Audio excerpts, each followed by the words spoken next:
Good evening, everyone. Welcome to the news today edition of 4th of June, wherein we pick up all important news for the day and explain it to you simply from examination perspective.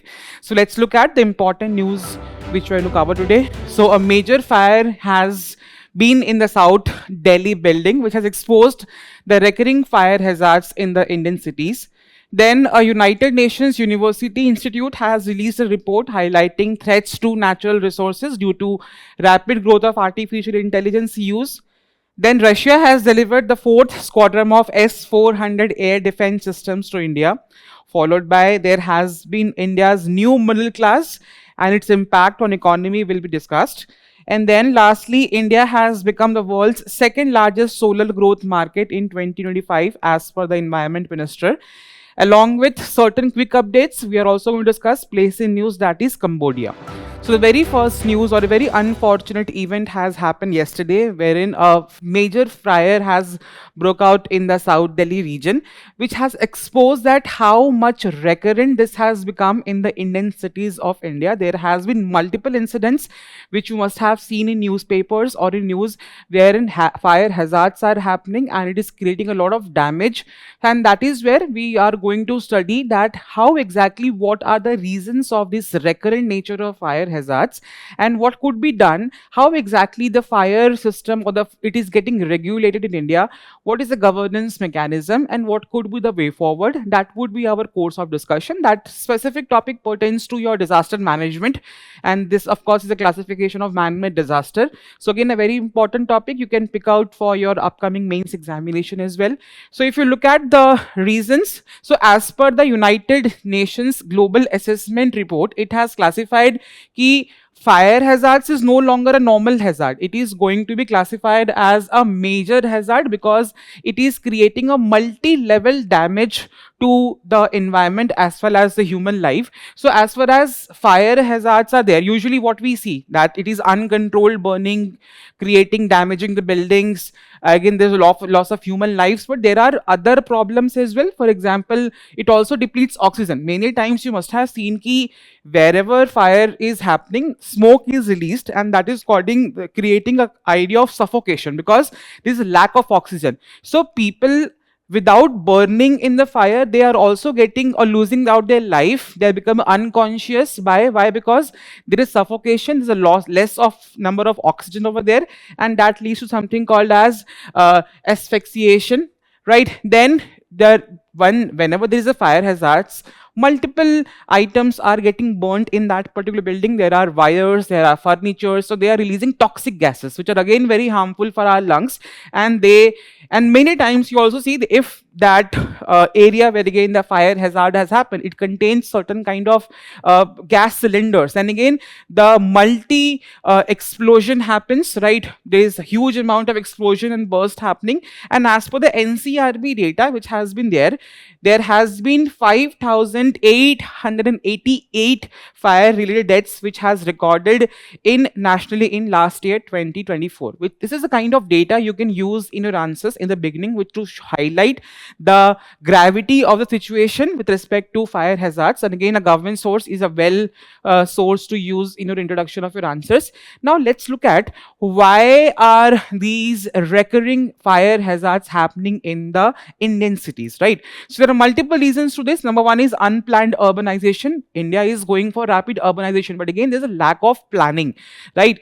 There are lack of standardization in the urbanization plans, which has led to situations of congested settlements. Then there are narrow lanes, and there are increasing use of fire risk is there. Then we have violation of building safety norms. Although we have building safety norms which are supposed to be followed, but multiple times these safety norms are not getting followed and we are not complying to the National Building Code. And of course that is again a reason of the failure of governance, where again how exactly approvals are being given to those buildings, right? And that is again creating a question on the governance mechanism.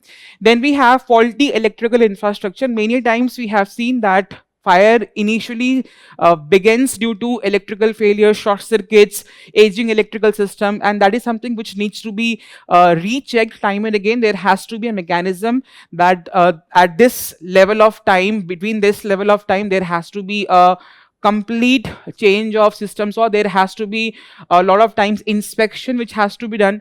Then weak enforcement of regulations. Again, this is a basic idea that we are seeing that we have regulations, we have policies, but again its regulation is weak, right? For example, fire safety certificates are often or renewed along with proper monitoring by local authorities. Then we have environmental factors. So these are the factors due to climate change. We are having, let's say, extreme summers, right? We have heat waves, dry conditions, and rising temperatures, which is again increasing the likelihood and spread of these fires. And we have a problem in terms of shortage of fire services. We have insufficient fire stations. We have less number of trained personnel to the population growth and the urban areas. So these are the prominent reasons which has been leading to the ideas of recurring fire hazards in India. Now let's look at how exactly fire safety is getting regulated in India, right? Which body is maybe constitutionally given the powers to regulate that particular thing. So as per the Constitution of India, under the article number 243W, that is under the 12th schedule, of course you know about municipalities coming under 74th Amendment Act, which talks about that fire, this a topic has been fire prevention and firefighting has been assigned to urban local bodies, that is the municipality. So that comes in their domain. And if you compare the three lists mentioned under Schedule 7, union list, state list, concurrent list, fire comes under the state list. And of course, this is where you find different kind of rules, different kind of mechanisms, and every state has their own Fire Services Act to regulate fire safety. And then we have something called as National Building Code of 2016, which is of course prepared by Bureau of Indian Standards, BIS, and it deals with what kind of standards building need to have for fire and life safety, covering fire prevention measures and fire safe building design. So all these are the mechanisms, how exactly, what laws and what regulations we need to be followed. Then there are different types of institutions as well which are demarcating or dealing with the fire safety in India. We have something called as NDMA, National Disaster Management Authority, which is again formulating guidelines for strengthening the fire service and promoting modernization and capacity building, right? Then you must have also seen many times there are, let's say, we have something called as Standing Fire Advisory Council, which is basically advising on fire services under Ministry of Home Affairs, which recommends the standards of fire stations, equipment and technology, manpower and training. So exactly jitne fire stations hai, what kind of standards we need to have, what kind of modernization we need to do, all the thing is done by Standing Fire Advisory Council coming under Ministry of Home Affairs. We also have scheme for expansion and modernization of fire services. Again, very simple, ki how we are going to modernize and change and revise the fire safety mechanisms, fire stations, equipments. That is again coming under Ministry of Home Affairs. That are the basic regulations, how exactly fire is regulated in India, different institutions and the constitutional mechanisms. Then whenever a question is going to come up in the topic of disaster management, as in mains examination, you need to provide a multi-dimensional approach. So for this question, you can interlink it to different parts of your syllabus. It's an example of urban governance. We have discussed that aspect. Then disaster management altogether, you can also include public health, that how it is affecting public health, because the nearby areas are also, let's say, inhaling those toxic gases, which is again concern on public health. Then we can talk about infrastructure labs. We can talk about sustainable cities, where again we are building resilient urban settlements. We can talk about SDGs, very, very, very important. Please remember all the sustainable development goals. As and when a topic comes, you are going to use them in your answers. So SDG 11 talks about sustainable cities and communities. That's all about fire safety, a very important topic for your upcoming mains examination, topic of disaster management. Please look it very carefully.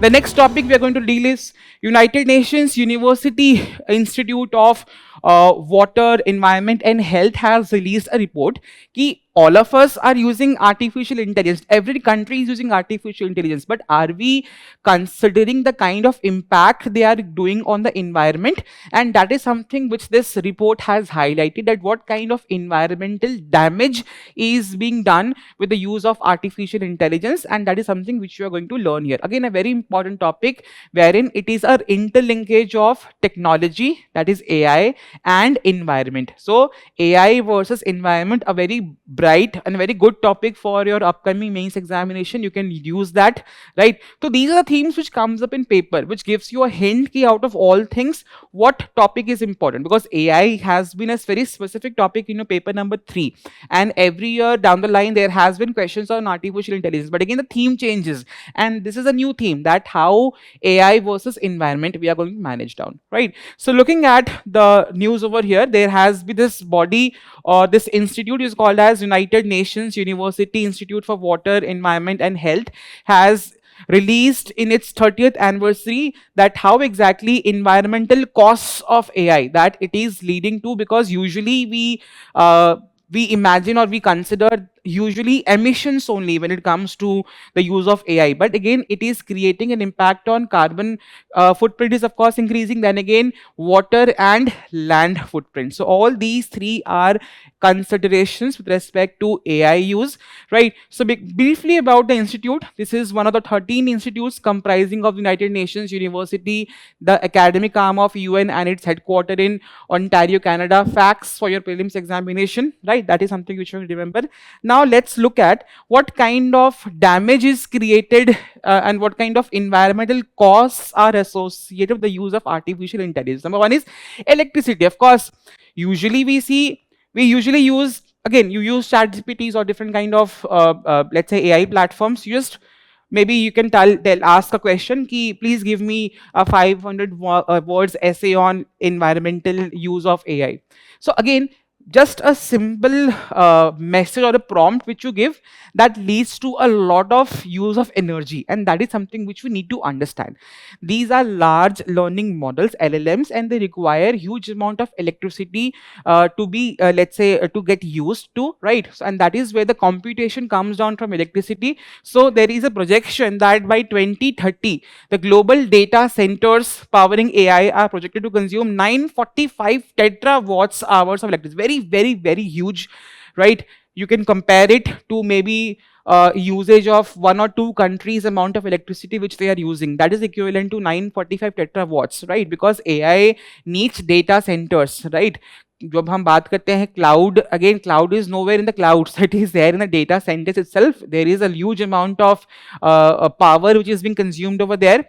Then we have carbon emissions, right? So of course if you get electricity will be generating carbon, right? And that is again interlinked. So producing that much of electricity will be leading to increase of carbon footprint of 399 million tons, requiring 6.7 billion trees growth every 10 years to offset it. So again, that is showcasing that how much maybe carbon is getting emitted, how much carbon footprint is getting created with the use of artificial intelligence. Then there's also ideas of resource depletion, because these data centers, they need to be cooled, and for cooling we use water, and this is where you need to understand. So water footprint is also equal basis of annual domestic water, because the amount of water which is being used to cool down these data centers is somewhere very high. And as for the data, the basic annual domestic water needs of all 1.3 billion people in sub-Saharan Africa and land footprint will be exceeding 14,500 square kilometers, because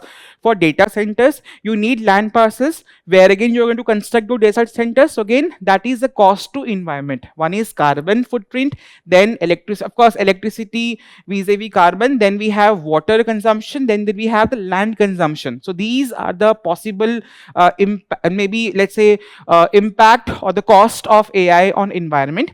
Then we have e-waste, because artificial intelligence uses machines. There are machines, there are computers, right? So for that they will be of course once there's an upgradation of any technology, the previous versions of those are going to be discarded. So that is of course going to generate e-waste, right? So AI infrastructure cloud could generate 2.5 million tons of e-waste annually by 2030, disproportionately affecting the global south. Then we have the rebound effect. What is Jevons paradox? What is Jevons paradox? Basically, with the use of artificial intelligence, maybe what are we doing these days? We are making these AI more efficient, right? But at what cost? कि हम क्या कर सकते हैं कि we are going for SLM, small language models हमारे हैं. But the problem is that कि with efficiency which we are going to get in terms of environment, there will be more use of those AI tech tools or technologies, and that is something called as Jeevan's paradox. That is, technological efficiency gains make AI cheaper. अब जितना सस्ता हो जाएगा, more people are going to use it, right? And that is again a paradox कि even if we are making it efficient, but the problem is the number of people who are going to use them is of course going to increase, right? So there will be no, let's say, benefit out of that efficiency. Then we have global digital divide. 90% of the AI computing is concentrated in just two countries, that is US and China. So again, it is creating what? A global digital divide for developing countries. So these are the environmental cost of artificial intelligence. Then what exactly is the way forward? The way forward is that we need not to only see AI with, let's say, emission, because it is also using water and land. So that is an idea. We have to go for holistic metrics, that again, we are not only going to assess carbon only assessment, we are going to require a joint carbon, water and land footprints. Then demand side guardrails, wherein we are going to see that many times we require, let's say मैंने बोला कि please AI create an image. So depending upon the usage, depending upon the tokens, right, there has to be limiting on that. Ki may not, there can be small language SLMs हो सकते हैं, then there can be less resolution pictures which can be generated, and that is something which we need to improvise in that particular fashion. So implementing explicit limits on tokens, resolutions and default output lengths to curb unsustainable usage volumes. Then we have equitable governance. So now we need to understand कि whenever data center बनाना है कहीं पर, we are creating a project. So what we need to do over there is कि we need to make sure that these data centers which are getting improved, they have taken up into consideration the demands of water, energy, planning has been there, and the communities which are going to be affected due to that data center, they need to be consulted. That is something which we need to understand. Then we have international standards that globally all of us should come into consideration. We should be making provisions that jointly how we can make sure that again there is an equitable use of AI. And then we are going to see ki how much damage is creating due to that AI. That information sharing should happen, and that should only come down with international standards if we have that. That is a certain way forward, that how we can minimize the impact of AI on environment. A very important topic for examination, right? So next topic here is that Russia has delivered the fourth squadron of S-400 air defense system to India. Very important. Again, we have read about it multiple times last year when it was in news due to the attacks which were done on India. And this S-400 was the one which India used and which has been showing its maybe the kind of air defense system which India has, right? And that is something which is important for your mains examination in terms of defense technologies, and then specifically for your prelims examination. If you look at the deal what we had over there, right, so we basically asked Russia to give us this S-400, and this order was given on 2018, and the delivery part of and this is a delivery, it's a part of $5.43 billion agreement which was signed between India and Russia on 2018. So this order was given by Defense Acquisition Council, a very important body, please read about it, right? So it has cleared the proposal for, let's say, procuring 5 additional S-400 systems which form a very key pillars of India's air defense system. But the problem here is that a US law is with the name of CAATSA, which tell that there will be sanctions imposed on countries if someone is importing defense technology from Russia. But we are still now, US has not imposed any restrictions on us, but let's see how it is going to happen. So that is a law which you need to also read. There is a law with the name of US CAATSA, which is again putting sanctions on countries who are importing, let's say defense equipments from Russia, right? So now here about S-400, very basic, please read them very carefully. These facts are very important for your prelims examination. Let's see one by one. So basically it is a kind of a long range surface to air missile. Basically होता क्या है कि it can be any, let's say any vehicle may we can mount that S-400, and that is basically guarding the entire skies of India. Imagine a fielder who is going to catch a ball. He has a very clear visibility from where different kind of balls are coming. That is something S-400, which is again leading to the idea that how we are going to protect ourselves from the different kind of missiles attack which is coming from air. And this is a defense mechanism with the name of S-400. So it is a surface to air missile system developed by a company with the name of Almaz Ante, and it is also known as SA-21 under the NATO's code name, usko ये भी बोलते हैं हम. Then we have integrated system. So basically it has multiple levels of systems to detect these air missiles coming into the respective area. We have here radars, missile launches, command and control center, automation, target detection system. So basically this is an integrated one-stop solution. It can detect also, it can launch missile to let's say destruct that particular let's say aircraft or anything coming to the airspace of our respective country or a region, right? So this is basically calling it as an integration system. Then we have a layered defense system. So basically depending upon the nature of missile from where it is coming, so it can launch its missiles, and it can attack and destroy those incoming let's say missiles with a range of 40 kilometer, 120 kilometer, 250 kilometer and 400 kilometer. That is telling how up to 400 kilometer and from 40 kilometer it can detect and destroy the incoming missiles or aircrafts. Then we have target spectrum. So again, it has a capable of targeting multiple, let's say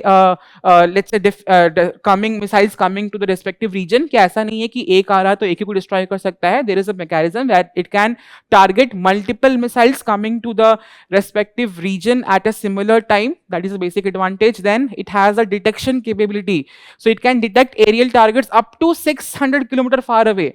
So 600 kilometre पहले से ही it can detect it. That is showcasing the maybe the kind of defense system it has with respect to S-400, and it can track multiple targets simultaneously. Then it has a mobility. You can keep it anywhere, any vehicle, and that's how you are going to create that defense system. And then it is AI enabled, wherein it can detect which aircraft or which missile is more destructive in nature, and it can destroy that first, and that is with the help of use of artificial intelligence. So again, these are the features of S-400. Is very important for your examination. Then we have major other air defense and missile defense systems of which India has. Please remember their names and from which country we are getting that. That is again important for your prelims examination. They can ask you the following questions like this. For example, we have S-500 Prometei, which is again coming from Russia. Then we have THAAD coming from USA. Then we have Iron drone coming from Israel. We have Patriot PAC-3 coming from USA. We have HQ-9 coming from China. So please read about their features with respect to major air and missile defense systems which India has. Okay. The next news here is, again, recently a very beautiful piece of article has come up in the PIB which talks about that how is India's new middle class going, because middle class is going to be is of course considered as a backbone of the economy. They are creating demand, they are increasing consumption. That is how economy is getting boosted. So all these are the efforts which are being done by India's middle class. So again, we'll study what exactly is the demographic pattern of middle class, who do we call middle class, what kind of challenges they are facing, how they are going to be very key, they have very key role too in the development of the economy. All those things are going to be covered in that particular news. So here, firstly, India's new middle class has been growing due to rapidly it is going very fast, right? And driving by rising incomes. How incomes are rising? Again, we are going for industrialization. Industries are being set up. If industries are being set up, people will be employed over there. If people will be employed over there, they will be getting salaries. And how? Of course, they will be coming down from poverty and they will be improving their salaries and their incomes. So of course, they will be coming into middle class. Then we have something called as urbanization. We are of course having rapid urbanization, wherein people are migrating from rural to urban areas for better opportunities, for better education, for better job opportunities, and that is leading to increase in their income, and that's how middle class is again increasing. Then of course economic growth ho raha hai puri country mein, and with that growth middle class is also growing, right? Because people are coming out of the rural areas, they're coming out of poverty, and they are increasing their level of income, they are mobilizing their position in society economically. All those things are leading to the rising middle class of India. So India's middle class has expanded at the rate of 6.3% annually between 95 to 2021 and constitutes 31% of the population. Very, very, very important. That is how we are talking about India's new middle class, and it will surpass China by 2035 as per the OECD report. So now, who do we call middle class? Do we have any standard definition of that? No. So there is no standard definition what constitutes a middle class, right? And there is no universally accepted definition. But the World Bank has basically been using or categorizing countries on the basis of the per capita income what they have. There are some countries who are called as low income countries. Then we have low middle income countries, upper middle income countries, and high income countries. That is on the basis of income. So middle class is not just only about income, it is about aspirations, opportunities. So again, the People's Research on India's Consumer Economy Price is categorizing middle class in India who have an annual, let's say, income of 5 lakh to 30 lakhs as per the price level of 2020 and 21. So any household income whose annual income is coming in this bracket is going to be middle class, called as middle class as per the price, right? So these are the important facts which you need to remember. Then we have, what are the economic contribution, how and why are we giving so much emphasis on middle class, why we are considering them as backbone of economy. That is something which is the contribution they are doing to the economy, which we need to learn. Now here they are the driver of domestic consumption. So again, if people are increased, the level of income of people are increasing, of course their consumption is going to increase. If consumption is going to increase, of course demand in the economy will be increased, and that demand is of course going to lead to economic development, right? So it is expected by 2036 India's middle class will account for 93% of all spending, and currently we have 80% in 26. So that is something, a projection which has been done as per World Economic Forum. Then of course middle class, as and when their income are increasing, they are investing in the education of their child. Now a farmer with the level of income, or with urbanization, with industrialization, he has improved his income, and then he is investing that money in the education of his or her child, and that is again investment which is being done on human capital, because India's biggest strength is demography. But there will be no use of that demography if they are not skilled enough, they're not educated. So again, due to this middle class, now people are coming out of poverty and they are using the money which they are getting in investing in human capital, and that is very important. So investments in education, healthcare to enhance workforce productivity.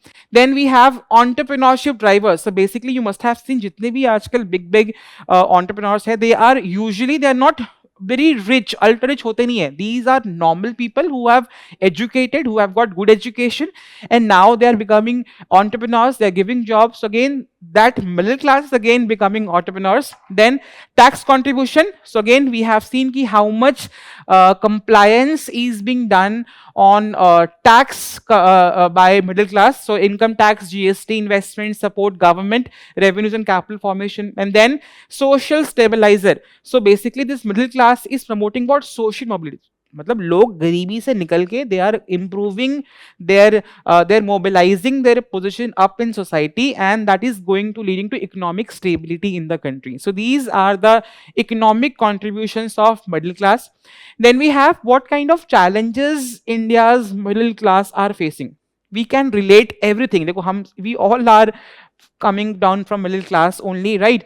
So now we can associate actually that how exactly, what kind of contribution we are doing, what kind of challenges we are facing. So that is something which you can relate very personally. Then there is a stagnant income. So now we have seen ki now this is a time of, let's say, many companies are giving hikes, but whenever income of, or there is a let's say salary hikes are happening. So salary hike ho raha hai, let's say 5%, but the expenses of people are increasing by much more percentage than the salary rise. For example, अगर आपका salary increase हो गया 5% से, but आपके expenses बढ़ रहे हैं 8%. So technically you are getting poor, because what is happening, your weak real wage growth is happening, कि पैसे बढ़ रहा है but अगर expenses ज़्यादा पेस से बढ़ रहे हैं, that is again leading to that.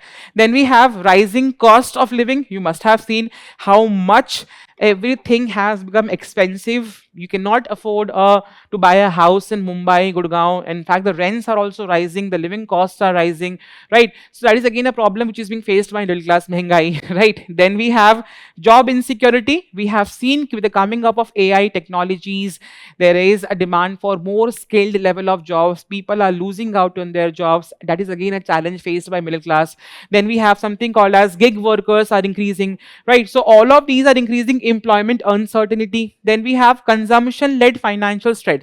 So many times what we have seen, as and when your income level or you are mobilizing your position in society, what is happening that your lifestyle is also changing. Right now, technically, people who were initially having only bicycles, they are having bikes.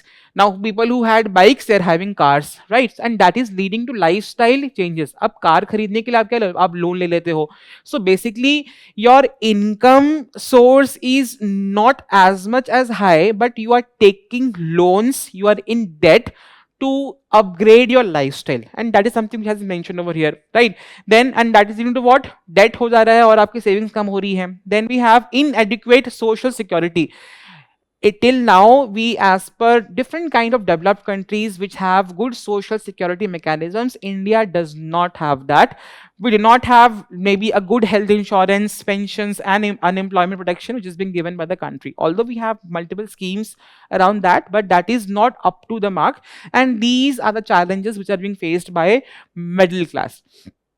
Then we can see what kind of initiatives have been taken up by the government. अगर middle class इतना बड़ा bracket है which is again contributing to the economy, of course government is also taking certain steps to help them to cope the challenges. So again, you must have heard in last year's budget, the tax slabs have been changed up to 12 lakh. There will be no taxation. That is a big relief which has been given by middle class. So जितना extra पैसे tax से बच जाएंगे, of course you're going to use it for your consumption, and that is of course going to boost the economy.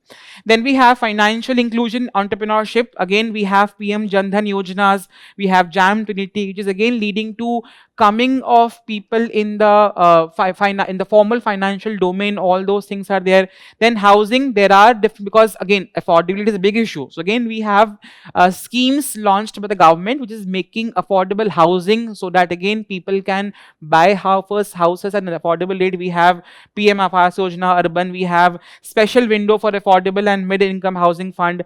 Then connectivity, of course, because of course urbanization ho raha hai, so of course we need let's say a medium or means to transport, right? So that is where there is development of metro rail expansion, Udan scheme which is making connectivity and flight cheaper, right? That is again a help to middle class. Then we have healthcare, we have Eat Right movement, we have Ayushman Bharat, Pradhan Mantri Jan Aushadhi Yojana. All of these are schemes which are helping middle class of the country, which has been launched by the government.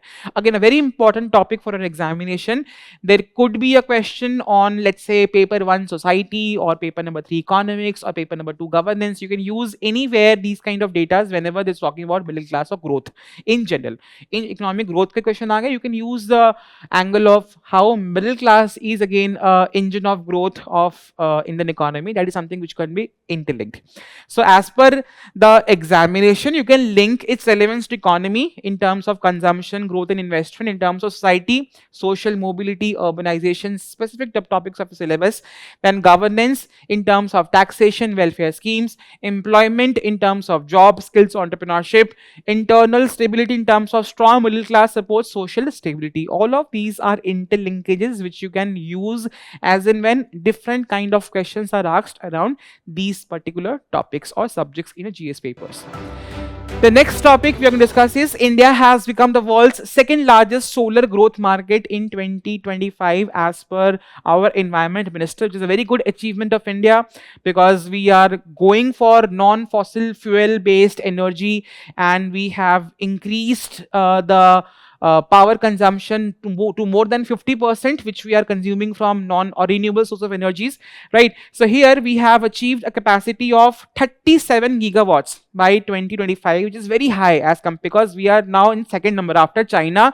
We have the 37 gigawatt and we have surpassed USA, which has a capacity of 34 gigawatts only, right? So India's total capacity has crossed 155 gigawatts, again a very important achievement in terms of renewable energy and again leading to our commitments to fight climate change. And the non-fossil fuel constitute again 51.93, more than 50% of energy which we are consuming is coming down from renewable energy or non-fossil fuels energy. And then India ranks third globally in the renewable energy installed capacity after China and the US in terms of renewable energy statistics report of 2026. देखो यहाँ पे US से हमने इस साल सरपास किया है. Don't confuse कि India has become the second largest. No, India has become added more 37 gigawatt, which is more than what US has done in that particular 2025 year. That is a news over here. Then different kind of government schemes are running around solar energy in India. We have something called as Pradhan Mantri Surya Ghar Muft Bijli Yojana, where again there is some kind of support given to families who are installing solar rooftops in their houses. That is something over there, and there has been a lot of people who have taken benefit out of it. Then infrastructure boost, again there has been a making of sanctioning of 55 solar parks which has a capacity of 40 gigawatts, right? We have green energy corridors. Then we have indigenous solar manufacturing, again adding the ideas of we are not going to import. The whole idea of Atmanirbharta is reflecting that we are going to not import any solar equipments from any countries. We are going to have an idea of Make in India over here. Then global leadership, India is superheading the International Solar Alliance to accelerate worldwide solar energy adoption. These are the initiatives for solar energy by the government of India. Very, very, very important to be read. Then we are going to see the significance of solar energy. Very simple, very basic. You can understand ki how it is going to help us for transition of energy from fossil fuel to non-fossil fuel based energy, right? So again, we have achieved more than 50%, a very good thing. Then climate commitments. India has nationally determined commitments, NDCs, under the Paris Agreement, which we are leading in terms of ahead of our schedule. Then there's going to be socio-economic growth, that it is of course, agar solar energy ban raha hai, it is going to create opportunities as we have restrictions on import. So we are making solar equipments in India itself. That is again creating industries, employment opportunities, and again helping in socio-economic growth. Then security and drive employment. Again, all these are the social and economic growth which is helping from solar energy expansion in the country. Very important topic for our examination for GS paper number 3. Then we are going to see place in news, that is Cambodia. Now you can go to Cambodia and pay by using a UPI apps. That is the news over here. So NPCI has been collaborating with the Bank of Cambodia, and now you can use UPI in Cambodia itself. That was a news which bring Cambodia as a place in news. This is where you need to see ki we cannot study places in news just before our prelims examination. This kind of news gives us a scope ki we are going to reflect back on our maps. We are going to see things multiple times. If we see those things from the maps, that is how we are going to get it subconsciously imprinted in our memory, and that is how we can retain it for longer duration of time. So please locate Cambodia in the map. Please see the neighboring countries over there. South China Sea yahan par hai. The neighboring countries are there, right? Then we are going to see the bordering countries. Then we are going to see the Gulf of Thailand as the bordering water body, major geographical features. Please look at them, please remember them, and please locate them in the map of the respective atlas. Okay? Then we are going to see certain quick updates for the day. Very first is blue micro moon. So again, दो concept है, blue moon होता है, micro moon होता है. So what is blue moon? Blue moon is basically an idea wherein we are having 2 full moons in the 1 month cycle. That is an idea of blue moon, right? And then we have a micro moon. What is micro moon? Ki whenever the moon usually revolves around the earth, and again whenever it is farthest from the earth, right, and that is called as the apogee, right, and then then the moon usually appears to be smaller in size, and that is called as micromoon. So again, this two specific phenomena has happened simultaneously on this 31st of May, and that is why we call it as a blue micro moon incident, right? So again, a very rare event which has been seen recently. So again, don't confuse ki moon blue दिखता नहीं है. The phenomena is not blue, and you should not confuse ki moon blue दिखता है. So that's the basic idea of blue micro moon which we have seen over here, right? Then we have gene silencing and nanomedicine. So again, you must have seen there has been a major development which has led to in the ideas of fighting breast cancer in India or in general. So what happens ki usually our body has cells, cells has DNA has genes produce proteins, right? So now if in breast cancer, what is happening ki the genes are also let's say producing proteins which is not required. So what is gene silencing? That it is what we are doing ki let's say in a particular DNA there is a gene, and we, with this technique of gene silencing, we are going to silence that gene. That gene is not going to produce that harmful protein in the body.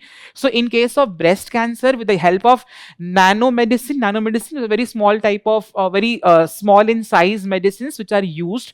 So that is a combination of nanomedicine and let's say this gene silencing, wherein through nanomedicine we are imparting that medicine to the body, and that is leading to silencing of those respective genes in the breast, which is releasing harmful proteins, which is leading to generation of cancer cells. तो ये हम silence कर रहे हैं the use of that particular technique. That is why it was in use. A very important development, which is a very good step to fight breast cancers across the world. So a very important thing. Just read about it very briefly. Then we have ATF price stabilization fund. You must have seen ki how much there are news around that the oil prices has been rising since the disturbance in the whole region of West Asia.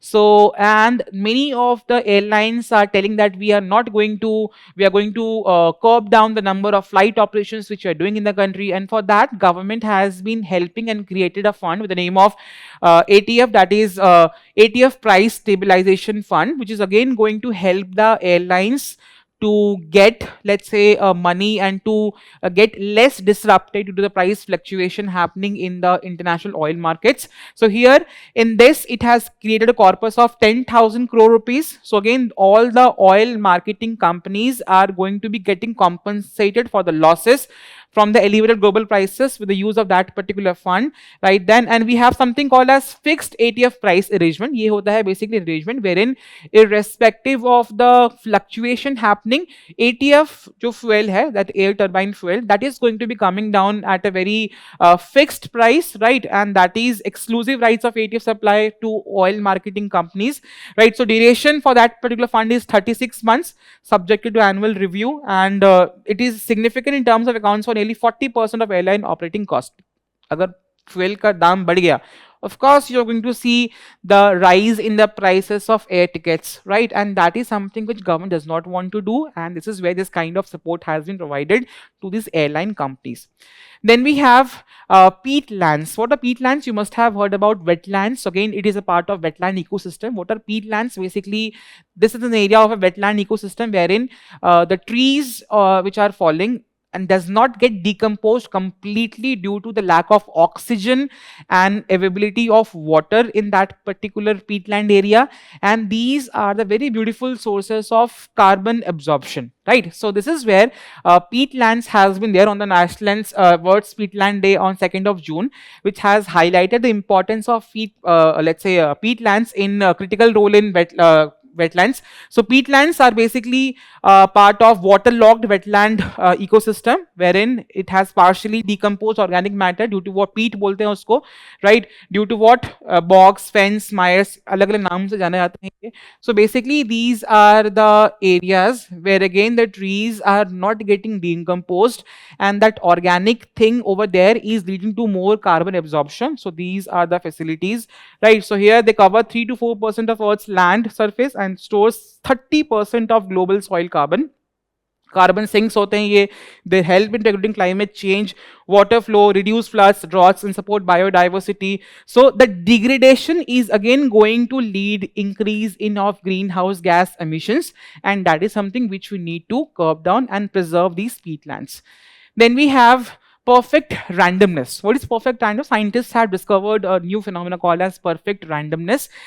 मान लीजिए if you have tossing a coin, so there are two probabilities, heads and tails, 50-50%, but do we know what could be the outcome? Can we predict it? No, it is completely random, we cannot predict it. But again, in case of computers, what is happening? Randomness computer kaise nikalta hai? There is some kind of a pattern, right, which that computer is using to give us random things, so that could be predicted. And that is something scientist has discovered a new way, that is called as perfect randomness. Ki no one can predict what could be the outcome, even the computers cannot do that, and that is something which has been discovered, and that is why it was in use. So physicists have achieved perfect randomness of the first time ever using quantum bits. For the quantum bits 0 and 1, right? So perfect randomness means a sequence of outcomes is completely unpredictable, you cannot predict it. Usually we can, if computers are giving us some kind of a random things, there is a specific pattern and people can predict that. But again, what is perfect randomness? We are not going to understand, and it is going to be completely unpredictable. So it lacks any pattern, and every possibility has exactly equal chance of occurring, just like tossing a coin, right? So the development, it uses quantum entanglement between superconducting qubits to produce completely unpredictable random numbers. So again, that's how the qubits have been used. Unlike conventional random number generators, it eliminates hidden biases and patterns, right? This is the thing which I was telling you.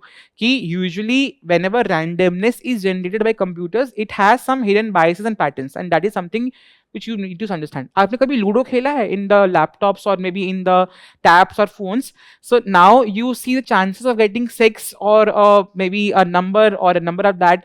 That is very much that has a specific pattern, right? But if you're playing Ludo on a board completely manually, so of course chances cannot be predicted at any cost, and that is something which you need to understand over here. ठीक है, तो जो computer में ludo खेलते हो, जो tab में ludo खेलते हो, उसके आउटकम्स को हम बना रहे हैं completely unpredictable, without any biases, without any patterns, and that is something called as perfect randomness. So basically it is going to be used in case of encryption, secure encryption, cyber security, digital identity systems, and blockchain technology. Very important. Then we have Food Planet Prize. So Food Planet Prize has been awarded to Andhra Pradesh community, which has managed natural farming. What is natural farming? A farming which is using no chemical fertilizers, right? That is called as natural farming. So it was launched in 2016 by Raitu Sadhikara Samastha, which is again coming under Andhra Pradesh Agriculture Department. And the program was basically started to help farmers to go for natural farming. So that is how this Food Planet Prize has been given. But as far as the nature of questions in examinations are concerned, you need to know about what exactly is Food Planet Prize. So it is given on this is the world's largest environmental award focused on transforming global food systems, switching them to natural farming, and given by Kurt Bergfors Foundation of Sweden. So objective is to support innovative solutions for food security, climate resilience, and biodiversity conservation. It can be given even to individuals, institutions, startups, and civil society organizations. Very important facts for a prelims examination. Then we have flex fuel vehicles. What are FFV? So basically you must have seen that we have ethanol blended petrol, but can it be used in any vehicle? No. So now let's say here Hero MotoCorp has and Maruti Suzuki has launched a MotoCorp ने bike निकाली है and Suzuki ने एक car निकाला है which can be run on these blended petrols, that is a composition of ethanol plus petrol, and that is again an idea leading to more clean sources of fuel which we are using, and that is why it was in use. So flex matlab flexible, flex fuel vehicles have upgraded internal combustion engines running on petrol ethanol blends ranging from E20 to E85, that is having 85% of ethanol. So flex fuel technology can reduce carbon monoxide by 77% and saving 1.44 lakh crores of forex reserves, because this is the amount of money which we are spending on importing crude oil, right? And then since 2014-15, India has led a good amount of ethanol blending program and has saved approximately 1.8 lakh crore in forex reserves, substituting 302 lakh metric tons of crude oil and reduction of CO2 emissions. A very good step, and that is how we are going to reduce our imports on crude oil, and of course switching to more clean source of energies, because ethanol is again produced through sugar canes and all such things. So that is why it is very important. Then we have district domestic product, DDP. Just like we have GDP, what is GDP? The net value of goods and services produced within the geographical boundary of a respective country. We have GSDP, that is states GDP. Then we have other thing called as district domestic product. In respective district, what is the amount of goods and services which is getting produced? So NSO has made an update ki we are going to use the DDP with a base year of 22 and 23. That is again the news over here. So basically that's a part of this. How we are calculating that? There are two ways. Just like we have different ways of calculating GDP, income method, expenditure method, here again we have two ways in which we can calculate this GDP, right? So one of course here is income originating and income accruing. Kitna income generate ho raha, kitna hum let's say we are getting paid. Two methods in which DDP is getting calculated. It is telling that how a district is getting developed. We can track different kind of things with respect to that how between different districts performance is happening, identifying backward regions, planning development programs, accessing regional human development for computing human development index. All such are the benefits of this DDP. Right. So with this, we come to an end of today's new discussion video. All important questions which could be framed from the news which I have discussed will pop up on your screen now. Now, it is your duty that once I have read a piece of news today, I should try to attempt certain objective questions, because overall in examinations, you are not going to be tested on the basis of how much current affairs you have read. You are going to be tested on the basis of how much questions you can solve. So please try out those questions. Please comment your answers in the comment section, so that there is going to be sense of competitiveness around all students who are watching this series of news today, and it is going to help all of you in terms of your current affairs preparation. Lastly, Vision IAS has come up with digital current affairs platform, which is a one-stop solution for entire current affairs for this examination. Please go and visit the website. It is certainly going to help you a lot in terms of your current affairs preparation for the examination. Thank you so very much and have a good night.